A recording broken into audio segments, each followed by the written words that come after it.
I am Manish Shukla and today we will discuss about IT tools, and in this IT tools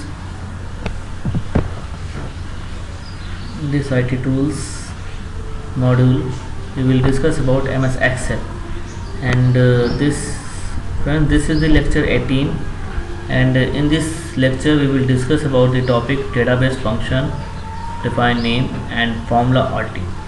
तो चलिए friends देखते हैं कैसे use करना है डेटाबेस फंक्शन का डिफाइन नेम, कैसे हमें डेटाबेस का नाम डिफाइन करना है और कैसे हम लोग फॉर्मूला एडिटिंग को यूज़ करेंगे। तो सबसे पहले हम लोग एक्सेल को ओपन करते हैं। फ्रेंड्स ये आप देख रहे हो, आपको स्क्रीन पर डेटाबेस दिखाई दे रहा है, ठीक है। सबसे पहले हमें डेटाबेस का नाम डिफाइन करना है। अभी जैसे आप देख रहे हो कोई भी नाम यहाँ पर डिफाइन नहीं है डेटाबेस का, ठीक। नाम अगर हमें डिफाइन करना है, ये डेटाबेस है आपके पास, इस डेटाबेस का नाम डिफाइन करना है, तो हमने डेटाबेस को सेलेक्ट कर लिया, ठीक। डेटाबेस सेलेक्ट करने के बाद यहाँ पर देखिए फॉर्मूला टैब पर जाना है, डिफाइन नेम पर क्लिक करना है। तो डेटाबेस का नाम क्या रखना है वो आप यहाँ पर डिफाइन कर सकते हो। हमने यहाँ पर डेटाबेस का नाम डिफाइन कर दिया इनवॉइस डिटेल, ठीक है। हमने डेटाबेस का नाम क्या डिफाइन किया हुआ है, इनवॉइस डिटेल, ठीक। ये इनवॉइस डिटेल किसको रिफर कर रहा है, दिस सेल को रिफर कर रहा है। देखिए यहाँ पर रिफर्स टू शीट 1 A2 से लेकर के E9, ठीक है। ओके बटन पर क्लिक कर देते हैं, तो यहाँ पर डेटाबेस का नाम हो गया इनवॉइस डिटेल। तो इस प्रकार हम फ्रेंड्स नाम डिफाइन कर सकते हैं। ओके किया। इतना करने के साथ ही अब हमें क्राइटेरिया का भी नाम डिफाइन करना है। जैसे क्राइटेरिया आ रहा है, या तो आप नाम डिफाइन कर दो या तो डायरेक्टली आप एड्रेस भी लिख सकते हो, ठीक है। तो फिलहाल डायरेक्टली लिखेंगे। अब यहाँ पर हमें डेटाबेस फंक्शन का यूज़ करना है। तो फ्रेंड्स आप ये देखो डेटाबेस ये है और हमें कंडीशन के बेसिस पे रिकॉर्ड्स निकालने हैं। तो कंडीशन आपका यहाँ पर दिखाई दे रहा है, ठीक है। हमें कंडीशन के अकॉर्डिंग सम करना है, कंडीशन के अकॉर्डिंग मिनिमम निकालना है, कंडीशन के अकॉर्डिंग मैक्सिमम निकालना है, कंडीशन के अकॉर्डिंग काउंट करना है, कंडीशन के अकॉर्डिंग काउंटेड फंक्शन का भी यूज़ हमें करना है, ठीक है। तो चलिए देखते हैं। सबसे पहले डी सम, ये डेटाबेस फंक्शन होता है। हमने लिखा इक्वल डी सम। तो फ्रेंड्स देखिए यहाँ पर डी सम करता क्या है, basically as the numbers in the field, as the number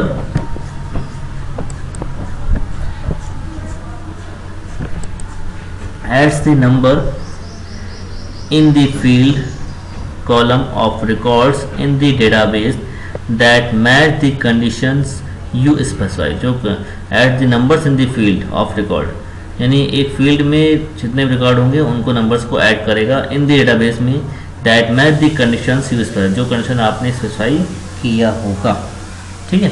तो चलिए देखते हैं। कंडीशन हमारी यहाँ पर लिखी हुई है। हमने सबसे पहले ब्रैकेट ओपन किया। देखिए फ्रेंड्स यहाँ पर कंडीशन लिखा हुआ है, हमें केवल उन रिकॉर्ड्स को ऐड करना है जिसका टाइप, जो पूरे डेटाबेस में से हमें केवल उन रिकॉर्ड्स को ऐड करना है जिसका टाइप हो लेवल 1 होना चाहिए और 1 जनवरी 2020 से 31 मार्च 2020 के बीच में रिकॉर्ड होना चाहिए, ठीक है। नेम कुछ भी हो, अमाउंट कुछ भी हो सकता है, ठीक। तो यहाँ पर ये आप देख रहे हो डेटाबेस ये है, कंडीशन ये दिया हुआ है। तो हमें 1 जनवरी से लेकर के 31 मार्च तक के बीच के रिकॉर्ड्स को सम करना है जो लेवल 1 से बिलोंग करता है, ठीक। तो ब्रैकेट ओपन करते हैं। क्या मांग रहा है डेटाबेस, डेटाबेस की जगह पर हम यहाँ पर डेटाबेस का अपना नाम लिख सकते हैं। डेटाबेस का नाम है इनवॉइस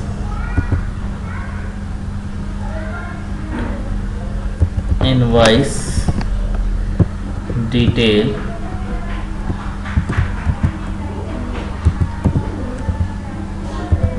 ठीक है। ये डिफाइन कर दिया हमने डेटाबेस। फ्रेंड्स ये जो नाम है इनवॉइस डिटेल, ये पूरे डेटाबेस को रेफर करता है। आप सेल का एड्रेस भी पास कर सकते हो, यानी रेंज भी पास कर सकते हो, ठीक।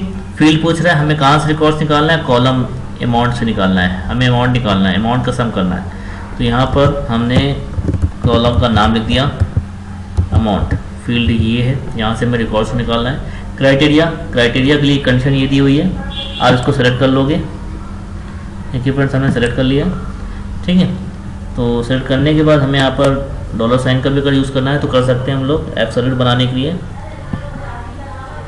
F4 प्रेस करते हैं, देखिए यहाँ पर डॉलर साइन लग जाता है, ठीक। लगने के बाद ब्रैकेट क्लोज करते हैं और एंटर करते हैं। तो फ्रेंड्स यहाँ पर डी सम फॉर्मूला केवल उन्हीं डेटा उसको अमाउंट में से केवल उन्हीं रकम को ऐड करेगा जो 1 जनवरी से 31 मार्च के बीच में मिले हुए हैं।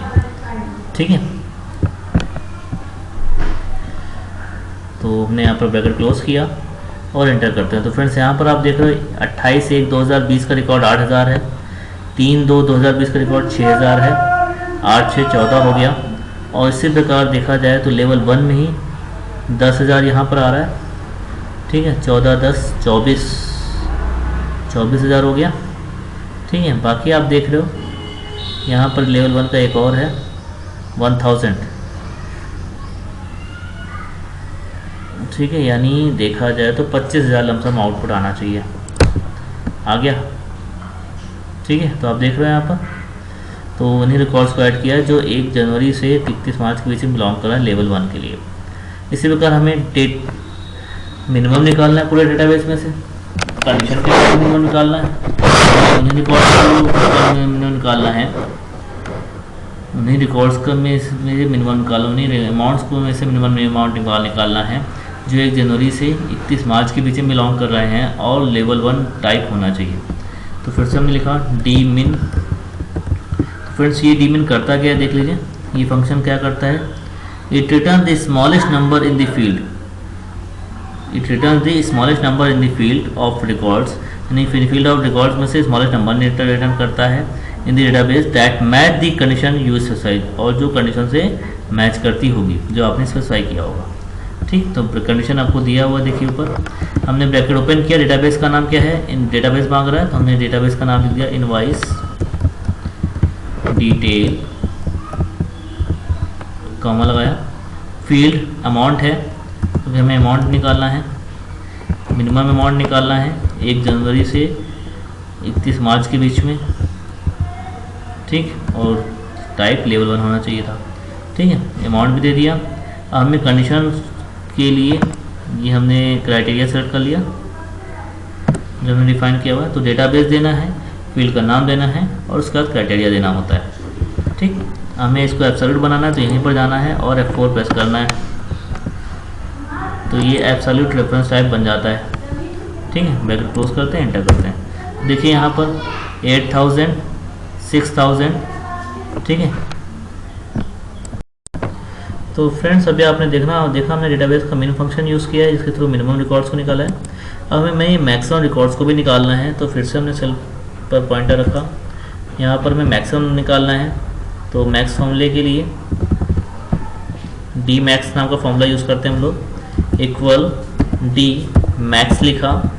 तो फ्रेंड्स डी मैक्स क्या करता है, it return the largest number in the field of records in the database that match the condition use specified. जैसे आपने देखा था अभी कि मिनिमम क्या करता है, मिनिमम रिकॉर्ड्स निकालता है डेटाबेस में से, डी मैक्स क्या करेगा, मैक्सिमम रिकॉर्ड्स को निकालता है जो भी आपने कंडीशन स्पेसिफाई किया होगा उसके अकॉर्डिंग।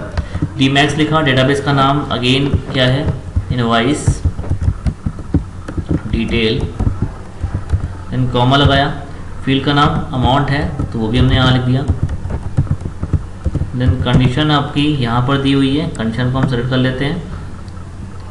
ठीक है, और ब्रैकेट क्लोज करेंगे, देन एंटर करते हैं। तो देखिए डी मैक्स मिनिमम अमाउंट निकालता है, तो देखिए यहाँ पर 10,000 maximum amount, sorry D max है तो मैक्सिमम अमाउंट निकालता है, डी मिन मिनिमम अमाउंट निकालता है। ठीक है, तो मैक्सिमम देखिए यहाँ पर रिकॉर्ड्स लेवल 1 का 8000 6000 10,000 और आपका 1000 में से मैक्सिमम अमाउंट 10,000 है। ठीक है, इसी प्रकार हमें काउंट करना है तो उसके लिए काउंट नाम का फॉर्मूला यूज़ करते हैं।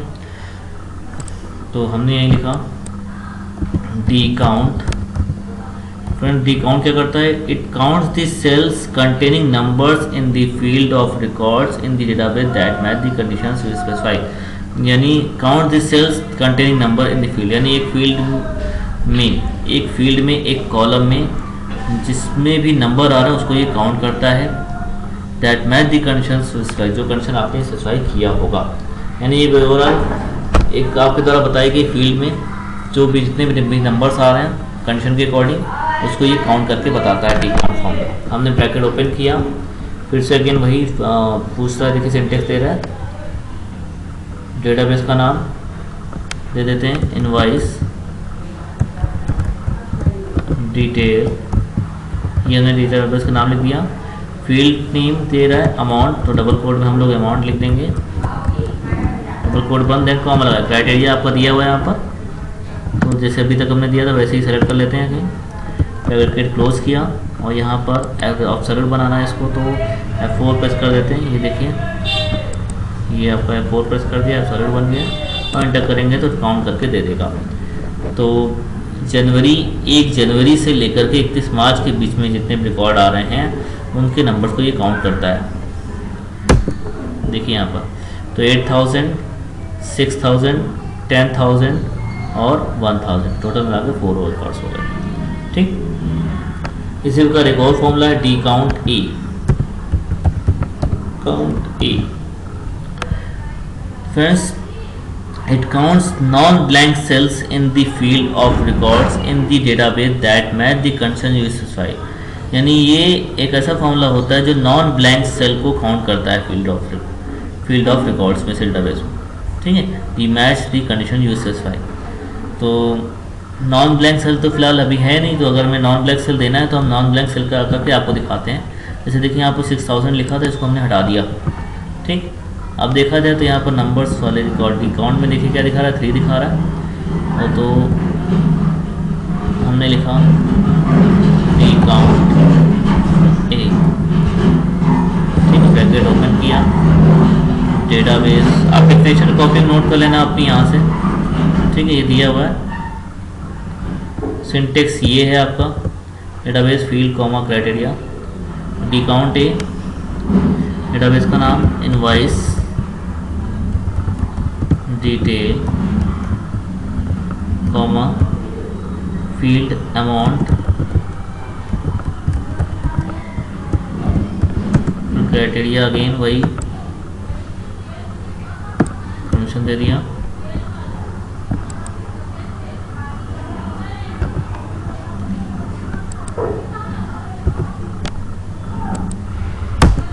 देखिए यहाँ पर 3 दिखा रहा है। ठीक है फ्रेंड्स, याद रखिएगा ये नॉन ब्लैंक सेल को काउंट करता है और ये आपका नंबर्स को काउंट करता है। नॉन ब्लैंक सेल, अब यहाँ पर देखिए ब्लैंक सेल हमने यहाँ पर इसकी जगह कोई टेक्स्ट लिख दिया। अब देखिए ध्यान से, अब देखिए यहाँ पर अंतर समझ में आ रहा है भाई। यहाँ पर हमने एस डी लिख दिया अमाउंट में एज अ टेक्स्ट। ठीक है, एस डी लिख दिया या हमने लिख दिया 9000। ठीक, ये क्या हो गया, एज अ टेक्स्ट हो गया, नंबर नहीं है। देखिए यहाँ पर क्या दिखा है, D count A. D count A क्या करता है, D counts A counts non blank cell in the field, यानी आपके दिए गए कंडीशन के अकॉर्डिंग नॉन ब्लैंक सेल को काउंट करता है। अब यहाँ पर देखिएगा फ्रेंड्स, ये नॉन ब्लैंक तो है नहीं, ब्लैंक तो है नहीं, ये 9000 लिखा तो है, एटलीस्ट लिखा टेक्स्ट ही है, लेकिन ये काउंट फंक्शन होता है वो नंबर्स को काउंट करता है आपके दिए गए कंडीशन के अकॉर्डिंग। तो यहाँ पर 9000 नंबर्स तो है नहीं, इसलिए क्या दिखा रहा है यहाँ पर 3 दिखा रहा है। 3 क्यों दिखा रहा है, क्योंकि नंबर कहाँ मिला है, 8000, 10000 और 1000। ठीक है, तो 3 नंबर मिले। और अगर डी काउंट की बात की जाए, एक की बात की जाए तो 8000, 9000 ये सभी को काउंट करता है। ठीक है, इसी प्रकार अगर हमें एवरेज निकालना है कंडीशन के अकॉर्डिंग, तो हमने यहाँ लिखा डी एवरेज। अब देखिए डी एवरेज क्या करता है, averages the values in column in a list और database that match the condition you specify, यानी एवरेज निकालता है जो कंडीशन से मैच करती है, जितने भी रकम मैच करेंगे उसका एवरेज निकालता है। तो डेटाबेस का नाम दे दिया हमने इनवाइस डिटेल कॉमा फील्ड है अमाउंट, देन कॉमा लगाया, अगेन क्राइटेरिया दे रहा है, तो क्राइटेरिया